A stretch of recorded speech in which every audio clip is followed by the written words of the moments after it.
This was the last thing I expected from you. Get out of my face! You'll see me in court soon to sign the divorce papers. Please, please! My name is Danny, and I'm writing these words while sitting alone in a dark, suffocating room. The kind of darkness that doesn't just surround you, it absorbs you. It sits on your shoulders, presses against your chest, and turns even silence into something heavy. In front of me is my wedding ring. It's lying on a cold wooden table, motionless, lifeless, reflecting nothing except the emptiness I now live in. This ring once represented everything to me: loyalty, trust, partnership, forever. Now it feels like a cruel reminder of how easily forever can collapse. And before I tell you everything, I need to make something absolutely clear from the beginning.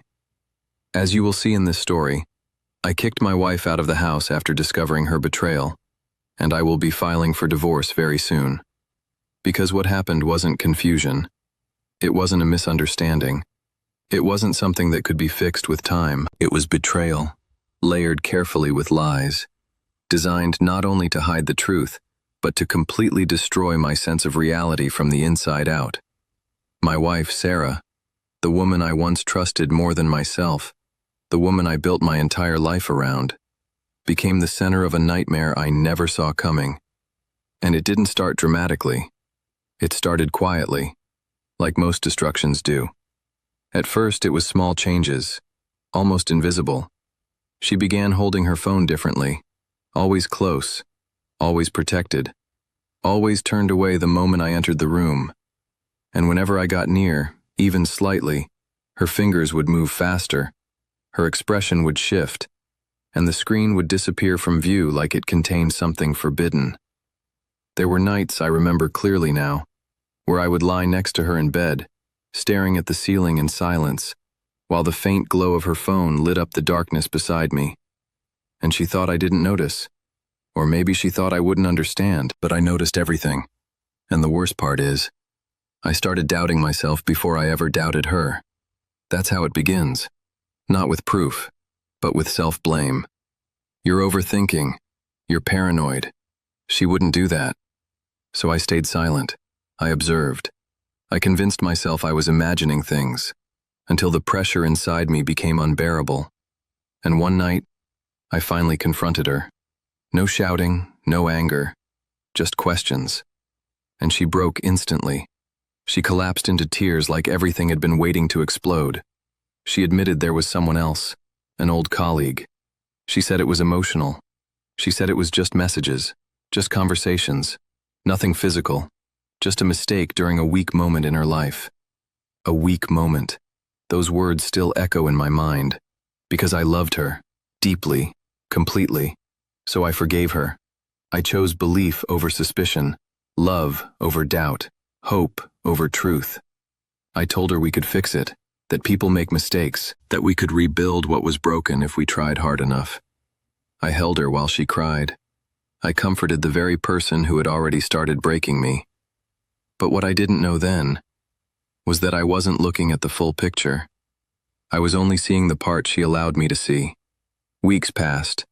The house became quieter, but not peaceful. There was a strange tension in everything she did. A distance I couldn't explain. A feeling that something was still happening behind my back, even while she acted like everything was normal. And eventually, I couldn't ignore it anymore. So I looked deeper. And what I found didn't just hurt me. It shattered me. Messages, not emotional confusion, not innocent mistakes, but clear, deliberate conversations. Plans, meetups, hidden meetings arranged with precision, care, and secrecy. There were details, dates, times, places, and the more I read, the more my hands started shaking uncontrollably. This wasn't a moment of weakness. This was a decision, repeated, intentional, and fully hidden from me. I remember sitting there for a long time, unable to move, just staring at the screen while my entire world collapsed in silence.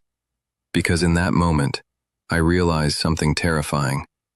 The life I thought I had already ended long before I discovered it.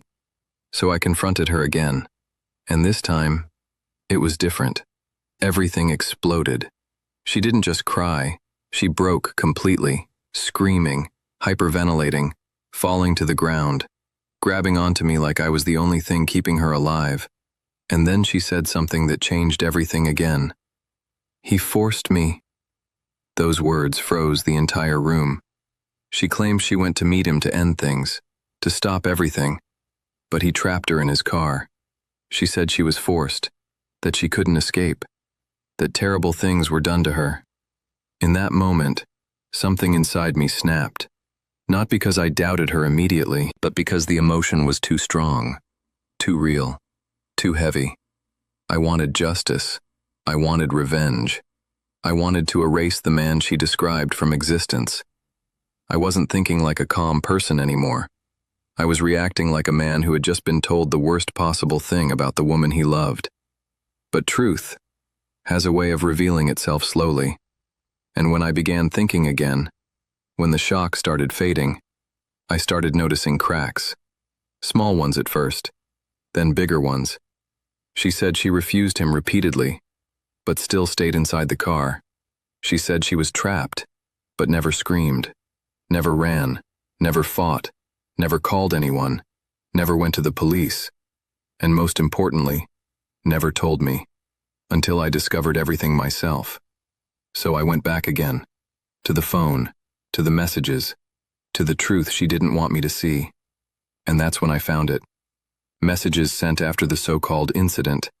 Messages from her, to him.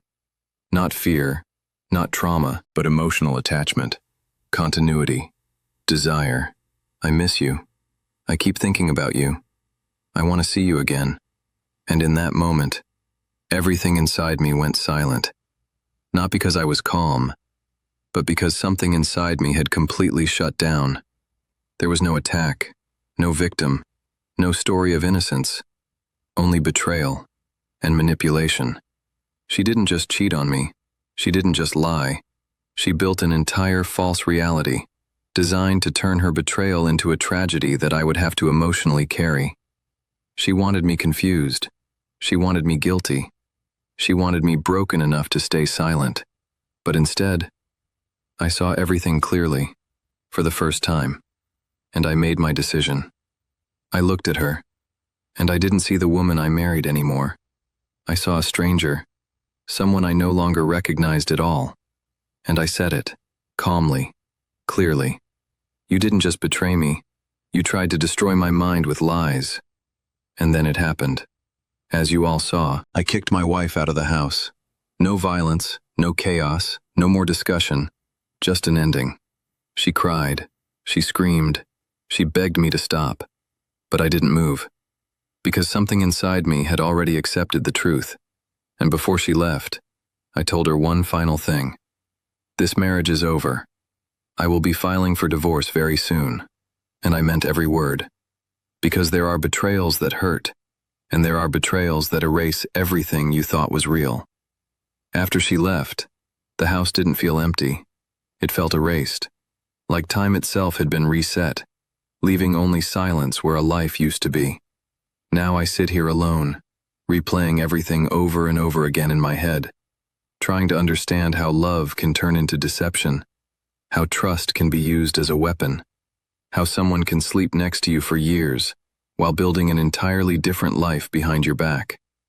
I thought the hardest part would be the betrayal itself, but I was wrong. The hardest part is realizing how easily reality can be rewritten by someone you trusted completely. And if you're still here listening to my story right now, then maybe you understand this kind of pain too. Not necessarily the same situation, but the same feeling. The confusion, the silence, the betrayal. And that's why I want to speak to you directly now, not just as someone telling a story, but as someone who has lived through something that breaks you from the inside. If this story reached you even a little, if you felt it in your chest, if you understood even one moment of it, then I want you to do something simple for me. Subscribe to this channel, not because of me, but because here, this is where stories like this continue to be told. Real stories, painful stories, human stories. And if you want to support this video, leave a like. Because sometimes a simple like isn't just a reaction, it's a signal, a quiet way of saying, I understand, you're not alone. I felt something like this too.